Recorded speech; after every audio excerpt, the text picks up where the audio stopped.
Hey everyone, welcome to the lab. It's Dan here, and today I'll be bringing to you guys the new red deck of BS64, the Assault Contract deck. Now, with red gold being limited to 1 recently, this deck did suffer some damage right before its release. However, it's still pretty strong, so let's quickly go through what the deck has. So first we have our Chibi Cuts. So what he does is Soul State, and in a spirit. For each card that you have, this spirit gets cost +1, maximum +6. Additionally, when an opposing spirit ultimate attacks by discarding a Scarlet family card from your hand, during this battle, your life cannot be reduced by 15k and below spirit ultimates. So yeah, it's a defensive effect on a red spirit, which is like the first time in a while we see this kind of effect. So it's really interesting, although the timing is a bit weird because it's on attack, so your opponent can sort of mess with you during flash lightning or you're on attack. They are on attack effects after you discard the card from your hand, which sometimes may be a bit problematic for certain cases. Aside from that, he also has another skill, which is on attack +2 count, destroy a opposing spirit ultimate that is smaller BP than this. Yeah, and it's a may destroy, but your counters will always increase. So it's nice because he's a level 2 5k with C2 plus 5k, so if on his own once he turns sideways at level 2 he nukes for 10k, if not he nukes for 7, which is quite okay. Most of the time you should be able to destroy most things once you stack up into the bigger forms. So next, we have our Key Spiritor, the Opa Bashin Key Spirit here, the Siegfried XV. So Siegfried here is also an Assault Contract and a Ancient Dragon. So his contract covering condition is either on a Assault Contract or a Red Contract Spirit and you're at count 6 and above. So for stacking on Contract Spirits that is not, Assault Contract, they have to be alive in spirit form for Siegfried to stack. But for Assault Contracts, you can technically stack on a Soul Stated card, basically. So he has 2 effects. One is Dragon Emperor's Awaken. So once per turn, you can move 2 core from your count to this spirit. If you've done so, you can refresh this spirit, and you can destroy the highest BP opposing spirit ultimate and 1 opposing Nexus. You can kill off 2 things at once with this Dragon's Awaken while restanding, which is insane. It's also flash only, so you can technically do this as a main step if you wanted to for some reason. Get more cores for more extension of plays, or during your opponent's turn, again for extension of plays and removing board. So with that first skill, here comes the second skill, which is when opposing spirits and ultimates or nexuses are destroyed during your attack step, by paying 1 cost, send 1 opposing life to trash. This only can be activated when you're in advanced state and brave state. So you have to be stacked with a brave. Basically, you need to have full combo to proc the second skill, which I think is fair. Not be too easy just to get 2 cores, single-handedly push for game. Technically with the first skill alone you can sort of push to certain extents, but having that second skill is a very big extension. So yeah, and considering the fact the deck is very brave based, you should be able to hit the condition very fast. Strong card indeed. So next we have our mid-form Advent, the Rotor Blader Guard. 3 pieces.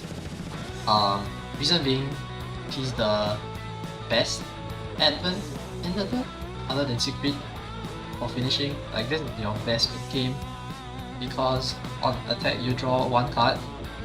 If you are brave, you draw an extra card. So basically it's a draw 2, which is very nice, Paul of Greed.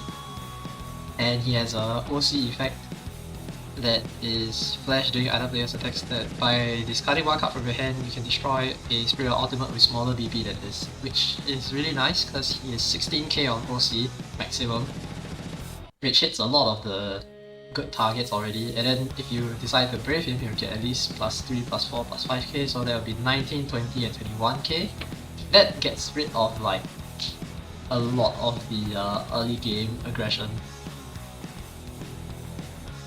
that this deck sometimes can't handle, and well, for anything that's like above 25k, then that will be something else we need to deal with on another time. But for now, yeah, this is like very good for mostly the mid game, and you know, just on the deck draw to set up your secret basically. Okay, next we have Drago Elder. 3. Drago Elder. The reason why we run him here is because he's the expulsion of the list, which means at the start of your attack step, if you have a guard in soul state, pre-event, or alive guard, you can move up to 5 core, excluding soul core from your trash to your spirits and nexuses. After that, once per turn, same name. If your hand is 5 or less and you have a 10k and above spirit, you can draw 2 cards. So basically, yeah, this is like sort of the fake expulsion, because expulsion just needs to move the 5 core and you need to be at 4 or less hand to draw 2, but this guy you need guard and you need a 10k and above spirit to draw 2, which is a bit painful, but sort of like the best this deck can get. Next to the Mammoth actually, because Mammoth is also another consideration for this list, because it can give you 2 count if you move it to another Scarlet Flame card, move the cost to another Scarlet Flame card, and you don't need guard for that. So yeah, the Mammoth is a consideration as well, but I want to draw 2. Okay, next we got our Veteran Fighter. So he stacks on Assault Contract during your turn, and on Corin or on Summon, on +1. After that, you can open the top 3 cards of your deck, find a Red Brave from among them and add them to your hand. The rest of the cards go to the bottom deck, and your OC3 is to kill 2 opposing spirits of 7k below. So literally what he's here for is the +1 count Find My Brave. Open top 3, Find My Brave. So he is the bread and butter of this deck, because you need your Braves. We run 8 Braves in this list, 7 of them being red, so we at least search like 1/4 of our deck, quite literally. So for the 2 offs, before we move on to the Braves, we run 2 Spritzers. Reason being is we draw a lot of cards, means we will proc a lot of hand size increase first, and one of them is Incarnate, which is the Great Thunder with legs, which can technically throw away my whole hand, and I only have 2 cards left in hand after the whole process, and I don't like that very much, so I play the 2 Spritzers. Farom hurts us a bit also, and occasionally some other when Corin bursts will be quite painful. And him giving extra cost while discarding the burst is nice, and also it's to dodge the badges, because if you can summon him, put 4 core and then like kill off the other thing, so your opponent loses the target for the badger and then they can't draw 2 cards basically. Next we run the new secret. This is mostly because he's a spice tech for this list. I'm still thinking about whether to add different Braves to accommodate this, and well, him being able to search out any Brave is why I want him, I guess. Yeah, because I can just call the family and then I'll mill my deck till I find it.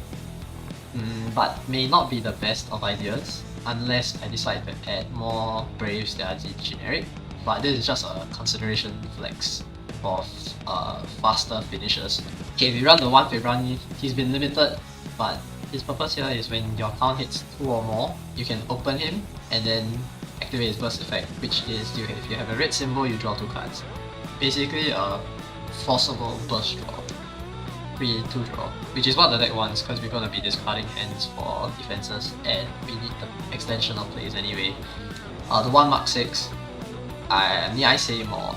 the meta is filled with a lot of advent effects from spirits, although Javad is actually taking over, so I might kick out Mark 6 for another card, just because I don't think I'll see Javad very often, but Shaq as a deck still exists, so being able to stop that list is quite fundamental, at least. So next we're going to move on to the Braves. First things first, we run 3 Zweizavar. So Zweizavar is like the main Brave in this deck. I got one in secret because my carton was really lucky. Check out that video in the description. So what he does is Brave Engage, and you Brave to your gut. You can activate this effect once per game. Add cost from Void until that spirit becomes max level. So most of the time we'll be attaching ourselves to like this boy and Rotor Gut, mostly because they are easy to come out, and their level 2 is 4 core, so when you attach from 1 core you will jump to 4 core, which means you add 3 cores from Void for both of them, which is quite good for a red deck that doesn't usually have core boost. So it's really nice for a once per game effect. I think it's valid for it to be once per game. It's not the only reason why we have it. The other thing is because he draws 1, after that for every 3 count destroy an opposing Nexus, which is nice, because that clears a lot of board, means your opponent's stuff gets harder to summon and you do draw to recover your hand size. And during your turn when your count is 6 or higher, this spirit's destruction effects cannot be prevented. So basically when you attach this to Siegfried, you basically blow almost everything up. Nothing can really stop you once you go into this. The only thing stopping you is like killing the Siegfried, which is relatively easy. One burst flame from eating his shot the trash, then that's the one way you kill Siegfried. But there may be repercussions when using hand traps like that for the opponent, so having Zweizavar is very good. Next we run the 3 pieces of the hammer. I like this hammer so far. I don't really like the cost 4 X, although it's like discard, summon, gain 1 count, but this is like pay 1, gain 1 count basically, and I destroy a Nexus on summon, which is sort of relevant. And if you direct Brave it to Guts, if you have a Gut,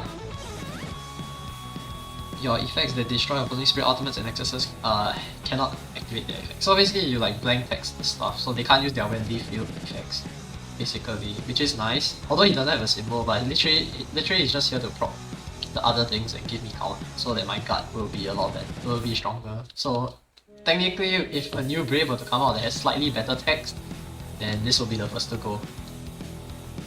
So for the one-offs for the Braves, we run 1 Z Margin and 1 Guns Bomb. Now, the reason why I do this is because Z Margin can target attack, which can technically use Siegfried to crash into things because he's big, and it doesn't really say that it needs to be destroyed by effects, so it just needs things to die. So if I feel like I want to push all the cores to trash, I would go into Z Margin, then I'll just target attack something, then pop everything else, and then crash into the thing because I'm quite fat. Yeah, I'm quite fat. I can go to like 35k with that combo. Not with this combo. So 35k you technically can crash into almost anything and win. So that's extra life to trash. Means they have lesser cost to use for that turn while pushing, so I kinda like it to certain degrees. Although you might wanna use the older Regenesis, because that one you just need to discard 1 card from your hand to summon the Brave, and then you can attach to Siegfried, and it'll be 2 symbols as well. So it's very fat. Very fat. But I think it's fine to just use the target attack. It's cheaper also. The 1 Guns Balmong here, although it's very hefty, it's a white card, it's mostly just to be searched off no Siegfried. Like there's no other reason. It's literally just to have the option to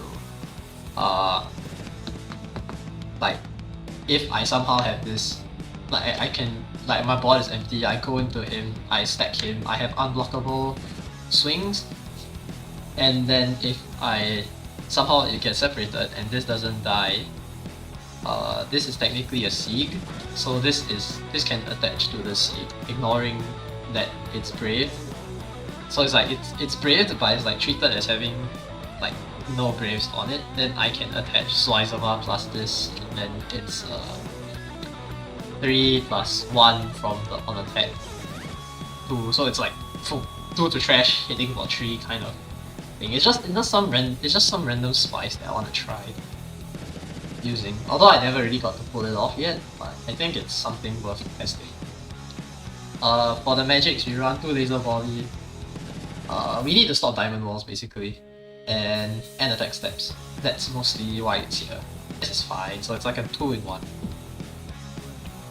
We also have 2 burst walls. I might change this to D walls, but as of now, and maybe against the mirror, I'll change to burst flame, so that I can kill my opposing secrets. But I'm not too sure whether I'll see a lot of mirrors yet. So it'll be burst wall until I know how many mirrors I'm gonna see. If not, it'll be burst flame or diamond wall. Okay, so now we move on to the Nexuses. First things first, we run 3 AAA wonders, or I would like to call them my AAA batteries, because every time I destroy a spirit on Nexus, once per turn I draw a card. So it's very easy free draws, especially when the deck does so much destruction. So very simple, straight up draws, and I can do it on my opponent's turn too. So yeah, having more hand size for your gut to discard and save you, it's good. 3 Adera, sort of the best Nexus we have for every Scarlet Flame deck, hands down, because when you hit 5 count, he's just a draw step plus 1 draw. And you have multiple, I don't think it stacks. It doesn't stack, so that's the only sad part. But outside of that, having a draw 2 every draw step that can't be like affected by when your hand size increase stuff is nice, and it gains count for you too, which is what it's mostly there for, because we want the count. So you run 3 of the Cyclone Canyon. We are a Brave deck, so we're summoning a lot of Braves, which equals to free count in draws. You also have a spicy level 2 that when your opponent uses hand traps outside of flash timing, so basically if they use anything that's not flash timing from their hand, you draw 3. So this is why I say some people may not want to use burst flame on your Siegfried. Because if they know they can't kill you on the coming turn, and they give you 3 cards just by activating a hand trap, and you have multiple, they stack, by the way, I think, because it doesn't say you can't stack. So basically, if you somehow have 3 on the board, your opponent procs 1 hand trap, you're drawing 9 cards, which is like, bro, you're drawing a quarter of your deck right there. So 1/5 of your deck, or close to a quarter of your deck. So the second effect is way too strong for its own good. So I have to run 3. So last we run our 1 piece Red Wolf. My boy got limited for this deck, and I think it's valid. So I accept that fact. The reason why it's still okay to run this is because Siegfried eats count for his Dragon's Awaken. So there are scenarios where you're at 6, you stack Siegfried, you can technically swing, or you're like halfway attacking, then you just reach 6, you go into this, and eat the count restand, so you're at least like 4 or 5, then you swing and then you flip the red roll, kill something, and then you can use the Siegfried effect again to pop stuff, to pop life to trash. So I think that's a very funny interaction that red roll can do with this Siegfried. So yeah, that's the deck profile. I hope you guys enjoyed it. If you guys like what you see, do hit that like and subscribe button and ring a ding that bell so you can get the latest notifications whenever I post new videos for Battle Spirits.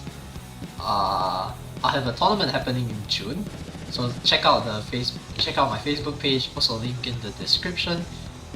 And yeah, we'll be making more BS64 deck profiles, and I'm so far loving Guts like the most at the moment. Like Wiz and Frau are very strong, but I think outside of that, I believe Guts is also a very strong contender as well.